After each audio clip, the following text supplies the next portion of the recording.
In the work that we've been doing with larger individuals, we've seen a lot of different transfers taking someone from a wheelchair into a pacer. And some I think are a little more strenuous than others. And we actually did see a transfer that took 5 people one time. And it took one person standing in front of the pacer, 2 on the sides, and the 2 on the sides would support the individual, typically under the arms. They would bring the person up to the pacer. The person in front would give the bear hug. And the other 2, their job was to hold the hip prompt and have it ready. And as soon as the person was brought up, they would bring it up and hook it to help take the weight. So the people that were doing this had such a strong desire to get these larger adults into the pacer because they knew that it was going to be so beneficial, but it was just such a strenuous transfer. We saw some sites then try to use gait belts to help, but again, it was still a lot of strain on everyone. And so the difference with the solo lift is that that's a non-issue. It absolutely isn't a problem anymore. And the exciting thing is that the learner is in control. The person's in control when they're being assisted. They can have their feet on the ground, and the solo lift will help them actually come in that nose over toes, standing up position and learn how to do a transition, learn how to go from sit to stand, as opposed to being picked up and moved as if they, just were a stationary object. They're learning new skills.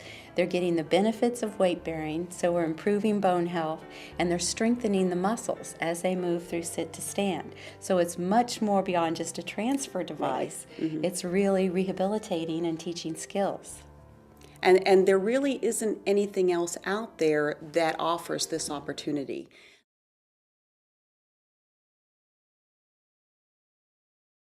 Another implication of this new zero lift policy is that individuals aren't going to be lifted at all. They're going to become more sedentary, left in certain areas of the building. Their world's going to shrink. It's not going to be as easy for them to be moved from one place to another. So not just the caregivers, but the fact that the individuals are going to be left in one area or one position or in a wheelchair or on a mat. Even the equipment that's out there, the lifts that are out there that are being used with the zero lift policy take effort from the caregiver. Mm-hmm. They are still having to really use some strength to support the person even as they're being hoisted in a different lift. And so this could really be a reason for people to think that maybe the individual shouldn't be moved at all. But that can't be the option. We can't have that as the answer, because what then is the possibility? So we really have to look at a new way of doing things. We have to look at new possibilities. So we have to make sure that zero lift to protect the caregiver doesn't have a negative impact upon the client.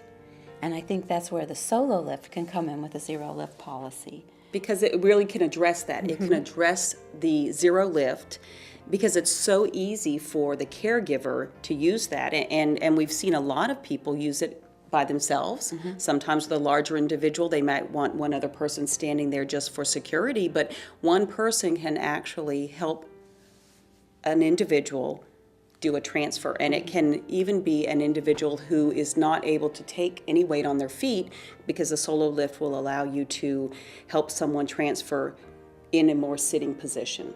Ideally, it would be great to have the person put their feet to the floor and learn the skills of transitioning, because I think that the only other option is for the individual to get weaker, to gain more weight, to lose more skills, and then to be transferred less and less. And so going to a zero lift policy really has to be something that we look at from both the perspective of the caregiver as well as from the client.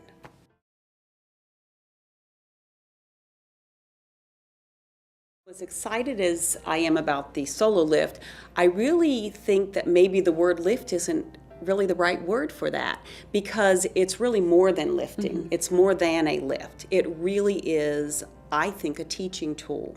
It's something that you can actually use not only to help transition or transfer a person, but it's something that you can use to actually teach them new skills. And we have seen that happen. And we have seen people, when they have the opportunity to get their feet on the floor, begin to take their weight, and then have the chance to get into some of the other equipment like a pacer, they really begin to develop skills. So it really becomes a tool to reach new skills. It does. And things that we weren't able to address before without this type of a product, sitting to standing transitions. Individuals were placed in position without participating in that natural nose over toes, sit to stand transition, and the opposite movement that's just as important, a stand to sit. Pivoting, taking steps backward. Most lifting happens with individuals when you're moving them backwards into their wheelchair again. So the fact that they can learn to take steps back to actively seat themselves is another major breakthrough using the solo lift. We have seen individuals who have foot deformities that make it very difficult for them. They can't put their feet on the ground and take their weight, but they really do benefit from being upright and supported in a pacer. And they begin to stretch their legs out. We've seen individuals become more actively engaged in what's going on. They're more excited about being upright. People are interacting better with them, but it's hard to get them into the pacer. But see, with the solo lift, even if an individual cannot take any weight on their feet, they can be transported into a pacer, because this is the only device that's out there that I think can really allow you to put some into a front-loading piece of equipment, into a pacer in that way.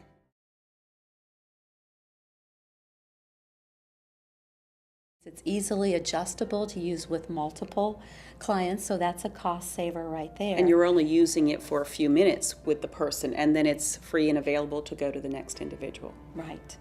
And the fact that you're going to make better use of your other pieces of equipment, it's going to be easier to get individuals in and out of your pacers. It's certainly going to be more efficient use of staff time, where it's taken 3, 4, or 5 individuals to wait until you have that many people together to transfer someone versus having the solo lift in one person. And then imagine the cost savings when you're not having to deal with worker injury, and you're not having to look at the cost of insurance. And then just simply not having the concern that your staff is being injured on the job. We certainly don't want to be creating a new population of individuals that have physical challenges because they've been caregivers. So this is something that really is worth every penny. Oh, yes.